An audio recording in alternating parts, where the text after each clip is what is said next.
할렐루야.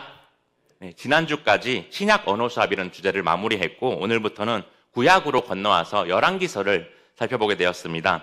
그래서 열왕기상 1장부터 시작해서 주요 사건들을 하나씩 쭉 살펴보고자 합니다. 이 시간 말씀을 통해서 모든 성도 여러분들에게 귀한 은혜와 깨달음이 있는 시간이 되시기를 소망합니다. 열왕기의 뜻은 왕들의 이야기라는 뜻입니다. 그런데 역사 이야기는 보통 왕의 관점, 특히 승리한 왕을 중심으로 쓰여지는 경우가 대부분입니다. 그래서 단순하게 열왕기서를 이스라엘 왕들의 왕실 연대기로 생각할 수 있는데 사실 이 책은 왕의 관점이 아닌 선지자의 관점으로 기록된 책입니다. 그렇게 학자들은 열왕기사의 저자를 예레미야로 보고 있지만 정확한 것은 아니어서 작자미상이라고 할 수 있습니다.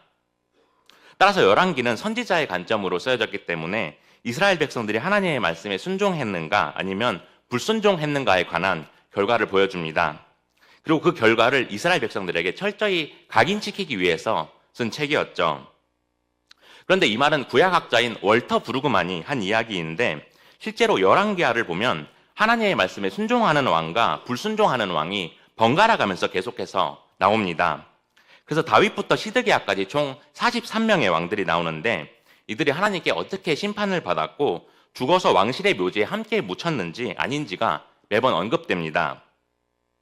그리고 오늘 살펴볼 열왕기상은 솔로몬을 중심으로 이야기가 전개되는데 솔로몬은 이스라엘 역사상 정치적으로 또 역사적으로 가장 중요한 인물이었습니다.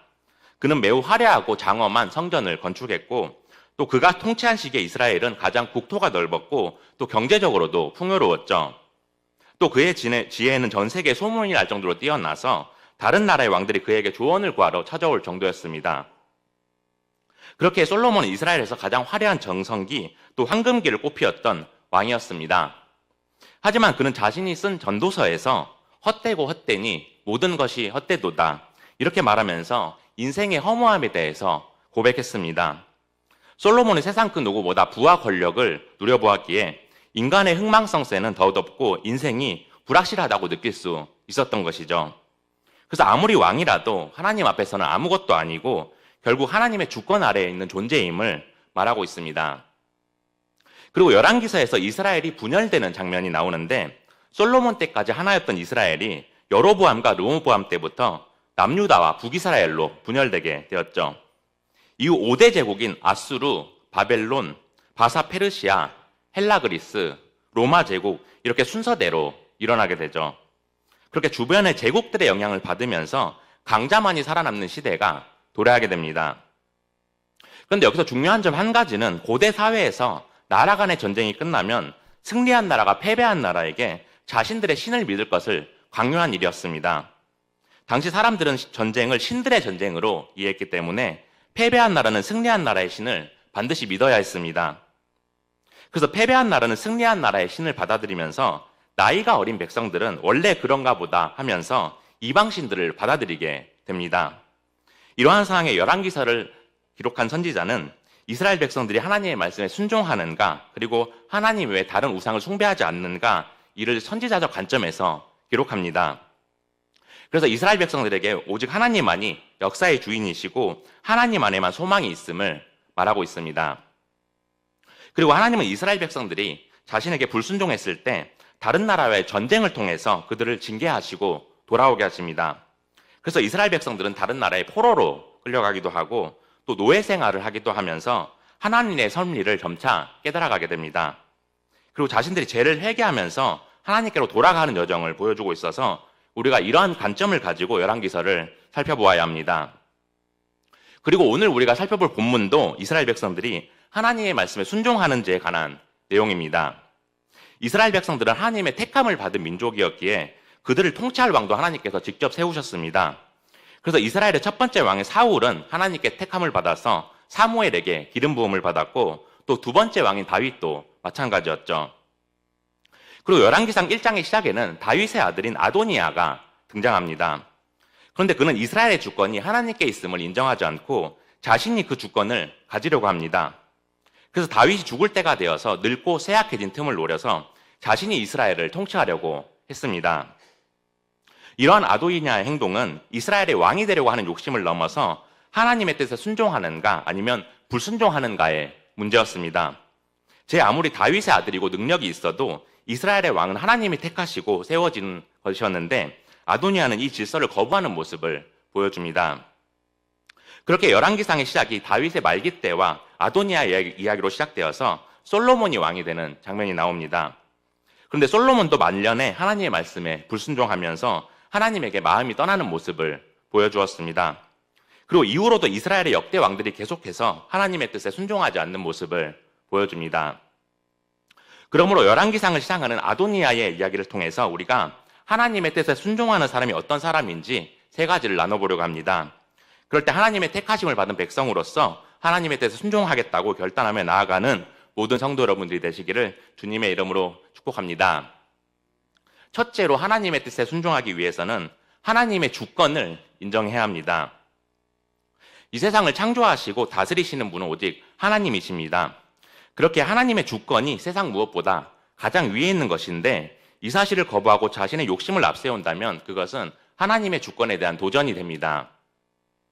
그런데 오늘 본문에서 아도니아가 하나님의 주권에 도전하면서 자신의 욕망을 앞세우는 사건으로 시작됩니다. 그래서 본문 1절을 보면 이렇게 말하고 있습니다. 다윗 왕이 나이가 많아 늙으니 이불을 덮어도 따뜻하지 아니한지라. 이처럼 열왕기상은 다윗의 건강 문제를 언급하면서 시작됩니다. 그렇게 위대했던 이스라엘의 다윗 왕이 이제 담요를 덮어도 따뜻하지 않을 만큼 건강이 좋지 않다는 사실을 보여주고 있죠. 이를 통해 다윗의 죽음이 임박했고 이제 이스라엘의 새로운 왕이 세워져야 할 것을 암시합니다. 그리고 다윗의 신하들은 늙은 왕을 소생시키고자 왕을 간호하고 옆에 누워서 따뜻하게 해줄 젊은 여인을 찾게 됩니다. 그렇게 이스라엘의 사방을 수소문했는데 수넴 지역에서 아비삭이라는 아리따운 여인을 찾게 되었고 그녀를 데려와서 다윗의 시중을 들게 합니다. 그래서 다윗이 활력이 회복되게 하고 나라를 다스릴 수 있게 했지만 아비삭이 시중을 드는 동안에 다윗이 그녀와 잠자리를 하지 않았다고 말합니다. 이 말은 다른 의미를 가진 것은 아니고 다윗이 여인과 동침을 하지 못할 정도로 나이가 들어서 힘이 없어졌다는 것을 의미했습니다. 그래서 이스라엘을 통치할 힘과 능력을 완전히 잃었고 이제 곧 다윗 왕국이 몰락하게 될 것을 보여주고 있죠. 그래서 이제 다윗의 아들 중에 한 명은 이스라엘의 왕으로 세워져야 했습니다. 그런데 다윗이 밧세바를 간음한 이후에 그의 가정에 많은 일들이 있었죠. 다윗의 첫째 아들은 암논이었는데 이복 동생인 다말을 성적으로 모욕한 일로 둘째 아들인 압살롬에게 살해당했습니다. 이후에 압살롬은 다윗에게 반역하면서 스스로 왕이 되려고 전쟁을 일으킵니다. 근데 전쟁에서 패배해서 도망가다가 다윗의 부하인 요압에게 붙잡혀서 죽임을 당하게 됩니다. 그리고 이러한 사건들은 다윗이 밧세바를 간음하고 점점 제약이 커져서 하나님의 심판으로 일어나게 된 일들이었죠. 이를 통해 하나님의 뜻에 순종하지 않는 죄의 결과가 역사 속에서 계속된 영향을 미치는 것을 볼 수 있습니다. 그리고 오늘 본문의 아도니아가 바로 암논과 압살롬에 이은 다윗의 셋째 아들이었습니다. 그래서 당시 아도니아가 장자의 자리에 있었기에 왕이 될 수 있는 조건을 갖추고는 있었습니다. 하지만 이스라엘 왕은 출생 순서로 세워지는 것이 아니라 하나님의 택하심으로 세워지는 자리였죠. 그래서 사무엘하 7장 12절 13절을 보면 다윗의 뒤를 이을 왕에 대해서 하나님께서 이렇게 말씀하십니다. 내 수완이 차서 내 조상들과 함께 누울 때 내가 내 몸에서 내 씨를 내 뒤에 세워 그의 나라를 견고하게 하리라. 그는 내 이름을 위하여 집을 건축할 것이요 나는 그의 나라의 왕위를 영원히 견고하게 하리라. 오늘날 하나님께서 나단 선지자에게 나타나셔서 말씀하시기를 다윗이 죽는 날에 다윗의 씨가 왕위를 이어서 나라를 튼튼히 세울 것이라고 말씀하십니다. 바로 이 말씀이 다윗 언약인데 이 말씀대로 다윗의 뒤를 솔로몬이 잇게 되고 솔로몬이 하나님의 이름을 위해서 예루살렘 성전을 짓게 되었죠. 따라서 이스라엘의 왕을 세우는 권한은 하나님께 있었기에 다윗의 뒤를 이을 왕은 사람이 아닌 하나님의 뜻으로 세워져야 했습니다. 그런데 5절을 보면 아도니아가 어떠한 행동을 보였는지를 말하고 있습니다. 그때 학기스의 아들 아도니아가 스스로 높여서 이르기를 내가 왕이 되리라 하고 자기를 위하여 병거와 기병과 호위병 50명을 준비하니 이처럼 아도니아는 내가 왕이 되리라 이렇게 선언하면서 하나님의 주권에 대해서 도전합니다. 이스라엘의 왕은 하나님께서 나단 선지자에게 이미 신탁하셨고 이제 다윗의 뒤를 이을 왕은 솔로몬이 이어받게 될 것이었죠. 그럼에도 불구하고 아도니아는 하나님의 뜻을 묻지 않으면서 독단적인 모습을 보여줍니다. 그렇게 아도니아는 왕이 되겠다고 선포하고 병거와 기병과 호위병 50명을 데리고 다닙니다. 그리고 5절을 보면 자기를 위하여 이렇게 말하면서 아도니아가 자기만 높이려고 한 것을 볼 수 있죠. 그렇게 하나님의 주권을 거부하면서 하나님 없이도 자기가 이스라엘을 통치할 수 있다고 착각하는 모습을 보여줍니다. 그런데 이러한 아도니아의 행동은 하나님을 인정하지 않는 죄로서 이것은 아담과 하와가 저지른 죄와 같습니다. 아담과 하와는 선악과를 먹으면 눈이 밝아지고 하나님과 같이 될 것이라는 뱀의 꼬임에 넘어가게 되죠. 그렇게 하나님의 주권을 거부하면서 죄악을 저지르게 된 것처럼 아도니아도 하나님의 주권을 거부하면서 죄를 저지르고 있는 것이었습니다. 그렇게 우리가 하나님의 주권을 인정할 때 하나님의 뜻에 순종할 수가 있습니다. 하나님은 이 세상을 창조하신 분이시기에 우리의 삶을 통치하시는 것도 하나님의 주권 아래에 있습니다. 그래서 우리의 삶 속의 모든 일은 하나님의 섭리 아래에 있고 하나님 없이도 살아갈 수 있다고 생각하는 것은 아도니아와 같은 교만한 모습입니다. 그렇게 우리가 삶의 모든 일 앞에서 하나님께 묻고 그분께 의지해야 합니다. 그래서 하나님을 우선순위로 하면서 나의 욕심을 내세우진 않았는지 또 모든 일 앞에서 하나님의 말씀을 기준으로 삼고 있는지 되돌아보아야 합니다. 저는 원래 음악을 하다가 성경 공부가 좋아서 신대원에 입학했습니다. 그래서 신학교를 다니면서 새로운 공부를 접하는 즐거움이 있었는데 특히 우리 교단의 신학과 교리를 통해 얻게 되는 배움의 기쁨이 컸습니다. 그렇게 제가 신대원 1학년 때 교리 시간에 하나님에 대해서 배우게 되었는데 그때 아더핑크 목사님이 쓰신 하나님의 주권이라는 책을 읽게 되었습니다. 그런데 이 책을 보면 하나님은 이 세상의 모든 왕 중에 왕이시기에 모든 것 위에 뛰어나신 분이고 절대적인 통치권과 결정권을 가지셨다고 말합니다. 그래서 피조 세계의 모든 사건과 역사는 하나님의 주권 아래에 있고 모든 사람의 삶까지도 계획하시는데 그 계획이 반드시 이루어진다고 말합니다. 그리고 이 세상의 고난과 악한 세력도 하나님의 주권 아래에 있어서 우리가 살아가면서 겪게 되는 고난도 모두 하나님의 계획 아래에 있다고 말합니다. 그래서 하나님은 우리에게 닥치는 고난조차도 주권적으로 사용하시기에 우리가 어떠한 상황 속에서도 하나님 중심의 신앙으로 그분을 신뢰합니다. 그래서 하나님이 모든 것을 계획하시고 이 세상의 모든 것을 통치하시며 섭리하신 뜻을 반드시 이루시는 것이 하나님의 주권임을 기억해야 합니다. 우리 잠언 19장 21절 보겠습니다. 사람의 마음에는 많은 계획이 있어도 오직 여호와의 뜻만이 완전히 서리라. 이처럼 우리의 마음으로 많은 계획을 세우더라도 그것은 이루어지지 않고 오직 여호와 하나님만의 뜻만이 완전히 이루어진다고 말합니다. 그래서 인간의 욕심과 생각으로 세우는 계획은 헛된 것이며 모든 계획은 우리가 결정하는 것이 아닌 하나님께서 결정하는 것이라고 말하고 있죠. 그러므로 사랑하는 성도 여러분, 우리의 모든 삶 속에서 하나님의 뜻이 우선이 되어야 한다는 사실을 기억하고 모든 일 앞에서 하나님의 주권을 먼저 생각하는 여러분들이 되시기를 소망합니다. 그래서 하나님의 주권과 섭리를 의지하며 살아갈 때 하나님이 가장 기뻐하시는 길을 걸어가는 여러분들이 되시기를 주님의 이름으로 축복합니다. 둘째로 하나님의 뜻에 순종하기 위해서는 하나님의 지혜를 구해야 합니다. 우리는 하나님과 동행하면서 하나님이 부어주시는 지혜로 살아가야 합니다. 그렇게 하나님의 지혜가 빠진 성공은 겉으로는 화려해 보여도 언젠가는 무너집니다. 아도니아는 왕이 되기 위해서 권력을 장악하려고 완벽한 시스템을 구축한 것처럼 보였습니다. 그래서 인간적으로 볼 때는 화려하고 성공할 것처럼 보였지만 가장 중요한 하나님의 지혜가 빠져 있었습니다. 그리고 이러한 아도니아의 모습을 6절에서 이렇게 말하고 있습니다. 그는 압살롬 다음에 태어난 자요 용모가 심히 준수한 자라. 그의 아버지가 내가 어찌하여 그리 하였느냐고 하는 말로 한 번도 그를 섭섭하게 한 일이 없었더라. 아도니아는 압살롬 다음에 태어났다고 하면서 살아있는 아들 중에서 가장 첫째인 것을 말하고 있습니다. 그리고 그의 외모가 매우 출중했다고 말하는데 이러한 그의 준수한 외모가 왕의 제목임을 뜻했습니다. 그 예로 이스라엘의 첫 번째 왕인 사울 왕을 예로 들 수가 있죠. 사무엘상 9장 2절을 보면 이스라엘 백성들 중에서 사울만큼 외모가 준수한 사람이 없었고 또 그의 키가 모든 사람의 어깨이만큼 더 컸다고 말합니다. 그래서 사울은 누가 봐도 왕의 제목감이었지만 하나님의 말씀에 계속해서 불순종하면서 하나님이 영에 그에게서 떠나가고 말았습니다. 그런데 오늘 본문 6절을 보면 다윗이 이러한 아도니아를 꾸짖고 섭섭하게 한 일이 한 번도 없었다고 말합니다. 그렇게 아도니아에게 참견을 하거나 제지를 행한 적이 한 번도 없었다고 말하고 있죠. 그런데 이 말의 뜻은 아도니아가 잘못을 저질러도 다윗이 모른 채 하면서 한 번도 꾸짖지 않았다는 방임을 뜻하는 것입니다. 이처럼 아도니아는 외모가 매우 출중했지만 다윗의 양육을 잘 받지는 못했는데 이 사실이 아도니아를 어떻게 만들었을까요? 네, 아도니아가 교만해졌을 것이고 자기 하고 싶은 대로 행동하는 성격이 형성되었을 것입니다. 그래서 아도니아가 결코 지혜롭지 못했다는 사실을 알 수가 있죠. 이렇게 지혜롭지 못했던 아도니아는 자신의 계획을 진행시키기 위해서 다윗 왕국의 핵심 인물들을 자기 편으로 끌어들이고자 합니다. 그래서 하나님의 지혜를 구하는 것이 아니라 인간적인 생각을 앞세우면서 다윗의 부하인 요압과 아비아다를 자기 편으로 끌어들이려고 합니다. 우리 본문 7절 보겠습니다. 우리 함께 읽겠습니다. 시작.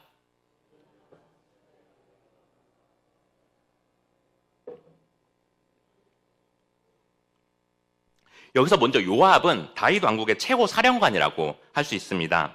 그는 일찍부터 다윗의 오른팔이었고 다윗 군대의 지휘관이었죠. 그리고 제사장 아비아달은 제사장 가문인 엘리 가문 출신으로 전통 있는 가문의 대제사장이었습니다. 이렇게 아도니아가 당시 이스라엘 최고의 군대 지휘관과 대제사장을 자신을 따르고 돕게 했다고 말하고 있죠. 그렇게 인간의 관점으로 보았을 때는 아도니아가 성공할 수 있는 조건을 갖추고 있었습니다. 사울처럼 외모가 누구보다 출중해서 왕의 제목감이었고 다윗에게 꾸짖음을 당한 적이 한 번도 없었고 또 이스라엘 최고의 실세들이 자기 편에 있었기에 두려울 것이 없었죠. 하지만 하나님의 관점으로 보았을 때 아도니아에게는 하나님이 주신 지혜와 섭리가 없었습니다. 아도니아는 하나님의 선택으로 기름 부음을 받지도 않았고 하나님의 말씀을 기준으로 행동하지도 않았습니다. 이렇게 아도니아의 행동은 하나님의 지혜가 빠져있는 빛 좋은 개살구였습니다. 그렇게 겉으로는 화려해 보여도 하나님의 지혜가 없다면 속은 텅텅 비어있는 것입니다. 그래서 성경에서는 하나님의 지혜가 없이 세워지는 것은 결국 무너진다는 교훈을 우리에게 주고 있습니다. 그 예로 화려하고 높은 바벨탑을 쌓아서 하나님 없이 자신들이 높아지려고 했던 사람들은 결국 말이 통하지 않으면서 혼란에 빠지고 전 세계로 흩어졌습니다. 또 이스라엘의 초대 왕 사울은 전쟁에서 강력한 능력을 발휘하면서 이스라엘을 구원할 것처럼 보였습니다. 하지만 제사장도 아닌데 스스로 제사 의식을 치르면서 하나님한테 불순종하는 모습을 보이게 되죠. 또 사울이 아멜렉과 전쟁을 했을 때 하나님이 아멜렉의 모든 것을 멸하라고 명령하셨습니다. 그런데 사울은 자기 눈에 가치 없어 보이는 것만 죽이고 자기 눈에 좋아 보이는 것들은 죽이지 않고 자신이 소유했습니다. 이렇게 하나님의 지혜가 빠져있는 것은 겉으로 볼 때는 화려할 수 있어도 그 속은 비어있고 불안정해서 결국 무너지게 됩니다. 그래서 성경은 하나님이 우리와 함께 하시는지 또 우리의 계획이 하나님의 뜻에 속한 것인지 항상 묻고 있음을 기억해야 합니다. 그리고 저도 하나님의 지혜를 묻지 않고 저의 욕심을 앞세우면서 실패한 일이 있었습니다. 제가 독일 유학 시절에 정말 배우고 싶었던 첼로 교수님이 계셨습니다. 이 교수님이 외모도 출중하시고 실력도 뛰어나셔서 제가 배우던 쥐도 교수님한테 얘기하지 않고 무작정 레슨을 받으러 갔습니다.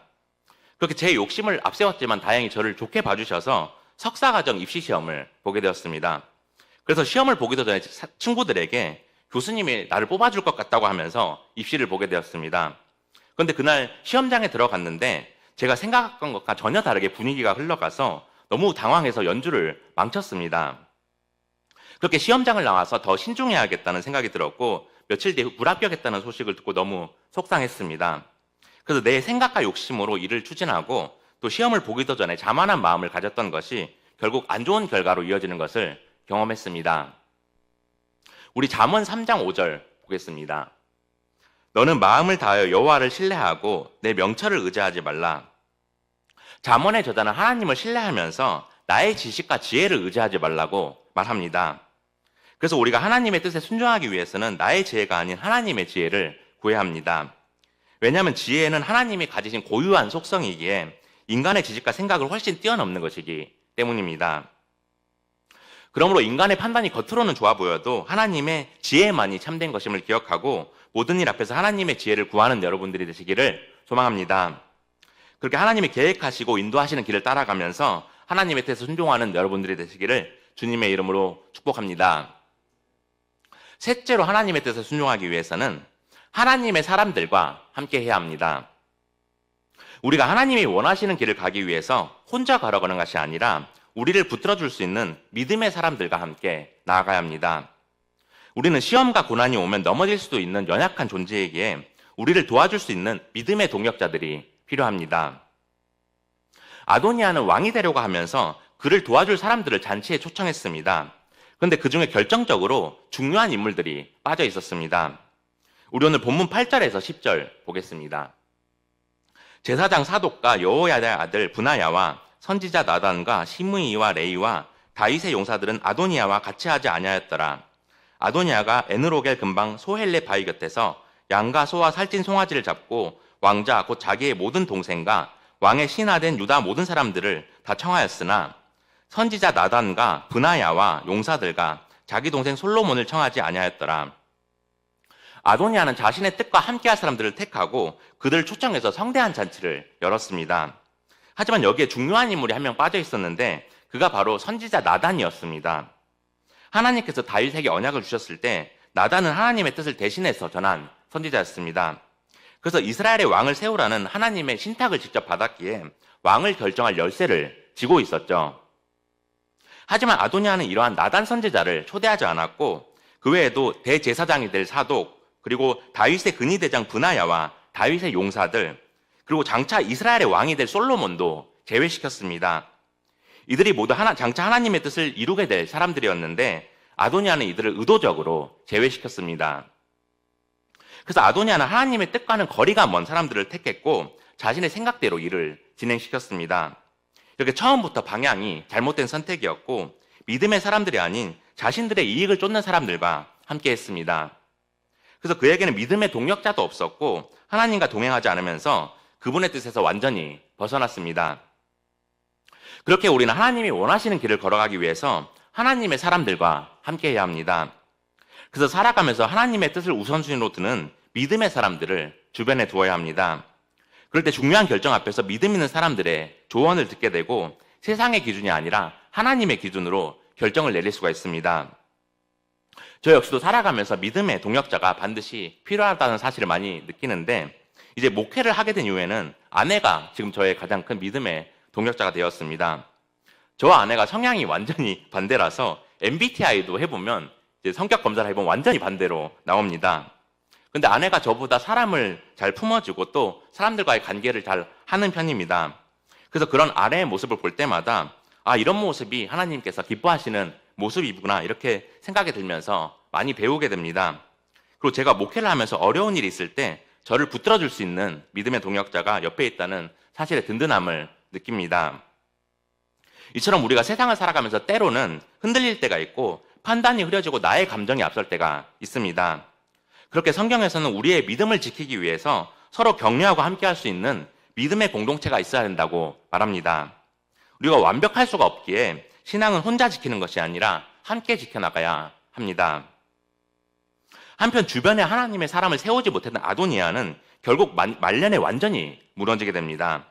솔로몬이 왕이 된 후에 아도니아가 솔로몬을 찾아와서 다윗의 마지막 첩이었던 아비삭을 자신의 아내로 맡게 해달라고 솔로몬에게 간청합니다. 그녀가 바로 오늘 본문에서 나온 아리따운 순행 여자인 아비삭이었습니다. 그런데 이 말을 들은 솔로몬은 매우 분노하게 되었고 아도니아를 잡아들여서 그 자리에서 즉시 처형하게 됩니다. 이렇게 아도니아가 끝까지 지혜롭지 못한 행동을 보여주는 모습을 통해서 우리가 살아가면서 하나님의 사람들과 함께하지 못하고 믿음을 지키지 못하면 결국 무너지게 된다는 사실을 보여주고 있습니다. 그러므로 하나님의 뜻을 온전히 이루기 위해서 주변에 하나님의 사람들을 온전히 세워나가는 여러분들이 되시기를 소망합니다. 그렇게 함께 말씀을 나누면서 잘못된 길로 갈 때는 붙들어줄 수 있는 믿음의 동력자를 만들어 나갈 때 하나님의 뜻에 온전히 순종하며 살아가는 모든 성도 여러분들이 되시기를 주님의 이름으로 축복합니다. 이제 말씀을 맺겠습니다. 오늘 우리가 아도니아 얘기를 통해서 하나님의 뜻에 순종하는 사람에 대해서 말씀을 나눴습니다. 우리가 하나님을 믿는다고 하면서도 때로는 하나님께 묻기보다 내 경험과 내 생각을 앞세울 때가 있습니다. 또 삶의 순간마다 하나님의 뜻보다는 내가 원하는 길을 선택하면서 살아갈 때가 있습니다. 하지만 하나님의 뜻에 순종하는 사람은 하나님을 내 삶의 주인이라고 고백하면서 하나님의 주권을 인정하는 사람입니다. 그리고 내 뜻보다 하나님의 뜻을 먼저 구하고 사람의 지식과 지혜가 아니라 하나님의 지혜를 의지하고 또 하나님의 뜻에 순종하기 위해서 믿음의 사람들과 함께 걸어가는 사람입니다. 그러므로 이제가 하나님의 뜻에 순종하는 삶을 살기로 결단하면서 내 삶의 주인은 하나님이십니다. 내 뜻이 아닌 하나님의 뜻을 이루길 원합니다. 이렇게 고백하면서 하나님 안에 거하겠다고 결단하는 여러분들이 되시기를 소망합니다. 그럴 때 하나님의 뜻에 순종하면서 하나님이 찾으시는 그 한 사람으로 살아가는 모든 성도 여러분들이 되시기를 예수 그리스도의 이름으로 축복합니다.